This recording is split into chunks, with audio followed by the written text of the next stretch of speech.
stressed out in your life, if you're having a lot of stray negative thoughts, you've got a lot of monkey chatter up in there, and you can't keep focused, meditation is just the right thing for you. And it's really the right thing for everybody, because all of us are always plagued by negative thoughts, distracting thoughts. We're not able to focus, which is preventing us from getting the kind of performance that we want in our life, and also getting the kind of peace and kind of tranquility that we want in our lives, right? Who wants to be stressed? So meditation is great for that. Meditation, of course, going along with this theme of focus, is great for building up your prefrontal cortex. This is scientifically proven. It literally builds up the front part of your brain here, which is responsible for controlling impulses and responsible for the self-discipline, basically. So you can be more creative, you can be more productive, you can be a better thinker, you can be sharper with your mind, and you can be more disciplined and stick to your habits better and get the stuff that you need to get done easier with less pain involved and less waffling, less procrastination if you do meditation. So another awesome benefit. Another benefit of meditation is performance. It improves your performance at work. It will improve your performance in athletic events and sports. It will improve your performance in your relationships. It will just improve performance everywhere. It just kind of spills over into all of your life, because what it does is it just kind of calms you down.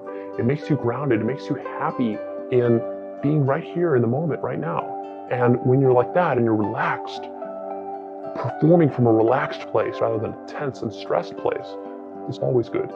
And making decisions from a relaxed place is also very, very good, because when you're stressed and you're overwhelmed and you're overworked and you're fearful and you have these negative thoughts, how are you going to make an effective decision in your business, in your career, in a relationship? You're not going to be able to. You're going to be influenced by those emotions, by those negative emotions. Whereas if you're clear-minded and you're very conscious, then you can make very smart decisions. You can resist impulses like going for that donut when you know you shouldn't, or falling off your gym routine, or not performing well at work. You're just going to be able to stick with those things much easier because you're going to be able to control your impulses. The next benefit of meditation is actual brain health. So we talked about building up the willpower muscle, which is awesome. It gets you a lot of performance, but there's also the brain health benefits.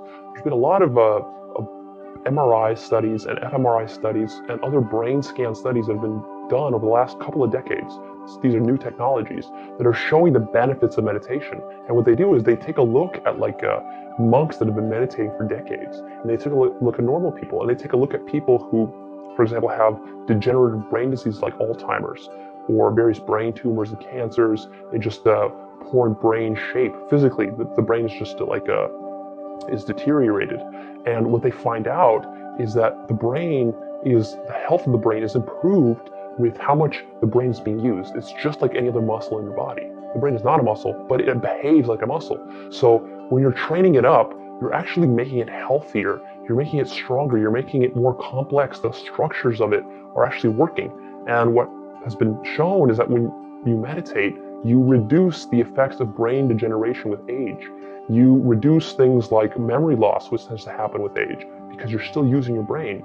You keep your prefrontal cortex working. You keep all the parts of your brain working, and you prevent Alzheimer's disease. So those are some really powerful benefits of meditation. And let's see, what else do we have? Next on the list, I think I will let's cover enlightenment.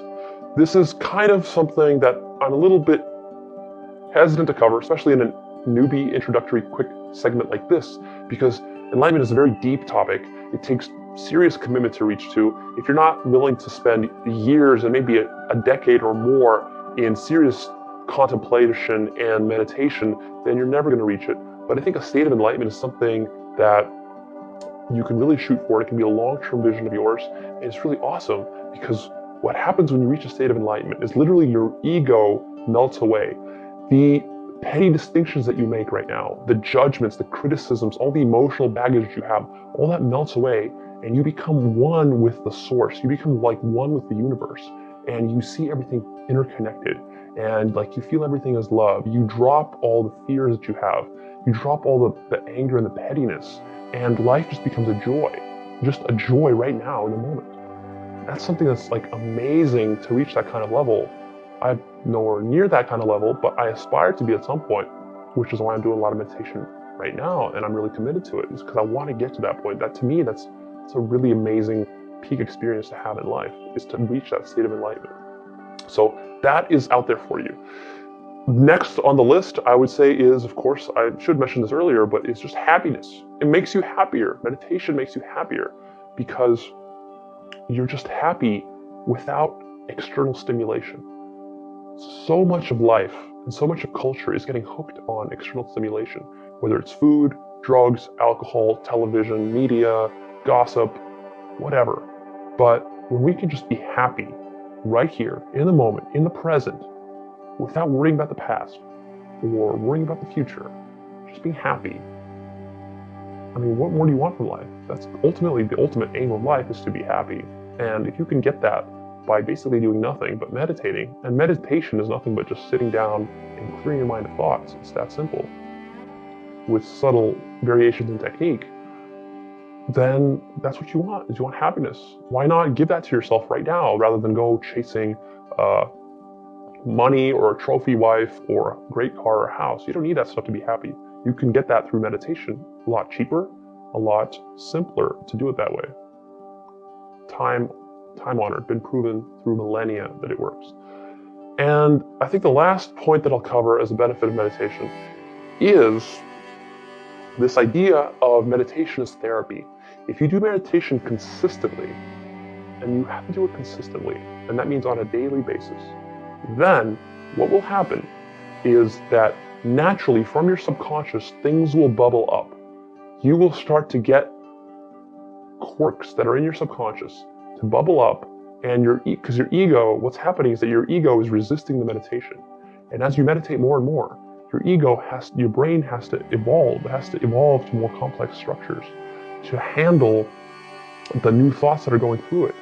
And what happens is that to do that, it literally has to give up and shed off the old skin that it had, like a snake shedding its skin. And so what happens is that old preconceived notions that you had about right and wrong, and about how the world works, and about dichotomies in the world, like good and bad, and right and wrong, these start to kind of melt away.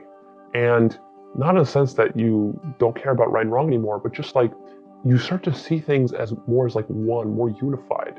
And you start to let go of the baggage from your childhood, baggage from your early adulthood. You start to let go of this, you become free, and you're no longer held back by that stuff. Limiting beliefs are shed. It's basically like doing therapy, but it's a little bit more subtle. And it just happens spontaneously as you're meditating over a long period of time. So as you do meditation for months and years, stuff will bubble up from your subconscious, and then you'll have to deal with it consciously. You'll resolve those conflicts, and then you'll get tranquility from that, and you'll no longer be triggered by those. And then new things will bubble up, and deeper things will bubble up, and you'll resolve those. And eventually through that process, you're going to resolve a lot of the stuff that is bothering you, a lot of the stuff that's triggering you, a lot of the stuff that's holding you back. So if you really want amazing performance in the future, if you really want to live up to your full potential, then meditation is the right way to go, because you need to shed some of that old junk that you're still carrying around in your subconscious mind that maybe you don't even realize right now. It's going to come up for you as you're doing meditation.